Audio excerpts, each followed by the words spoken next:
গুণের দিন শেষ হবে একদিন। আজ বরেণ্য অভিনেতা আলমগীরের শুভ জন্মদিন। 1950 সালের 3রা এপ্রিল এই দিনেই জন্ম হয়েছিল বাংলা সিনেমার এই মেগাস্টারের। 1973 সালে আলমগীর কুমকুম পরিচালিত আমার জন্মভূমি সিনেমার মাধ্যমে তার চলচ্চিত্রে অভিষেক ঘটে। সেই থেকে আজ পর্যন্ত তিনি চলচ্চিত্র জগতের সঙ্গে অবিচ্ছেদ্যভাবে যুক্ত রয়েছেন। পারিবারিক টানাপোড়েন, সামাজিক action, romantic action, folk, fantasy সহ সব ধরনের চলচ্চিত্রেই প্রায় আলমগীর ছিলেন একজন সফল অভিনেতা।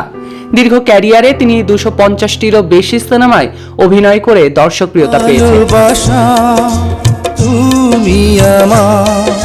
শুধু অভিনয়ই করেননি, রেকর্ড সংখ্যক 9 বার জাতীয় চলচ্চিত্র পুরস্কারেও ভূষিত হয়েছেন এই মহান অভিনেতা। অভিনয় জীবনের নানা অভিজ্ঞতা এবং ঘটনা প্রবাহে সমৃদ্ধ এই শিল্পী জীবনের এ পর্যায়ে এসে নিজেকে নতুন করে মূল্যায়ন করছেন। দীর্ঘ এই সফল ক্যারিয়ারে শাবানা, কবরী, ববিতা, রোজিনা থেকে শুরু করে সমসাময়িক প্রায় সব অভিনেত্রীদের সঙ্গে জুটি বেঁধে কাজ করে সাফল্য পেয়েছিলেন আলমগীর। শুরুতেই আমি আলমগীর জয়যাত্রার পথে নেমেছি এমন বিশ্বাসী উচ্চারণ করেছিলেন তিনি বিচিত্রার এক সাক্ষাৎকারে। তার সেই জয়যাত্রা আজও অব্যাহত রয়েছে।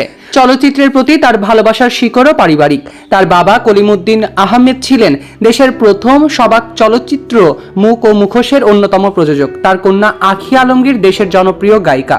আঁখির মা গীতিকার খুশনুরের সঙ্গে বিচ্ছেদের পর কিংবদন্তি গায়িকা রুনা লায়লাকে বিয়ে করেন আলমগীর। সেই সংসার আজও ভালোবাসায় ভরে আছে। তবে দীর্ঘদিন তাকে সিনেমায় অভিনয় করতে দেখা যায়নি। তার প্রাণবন্ত উপস্থিতি মিস করেন এখনো দর্শকেরা।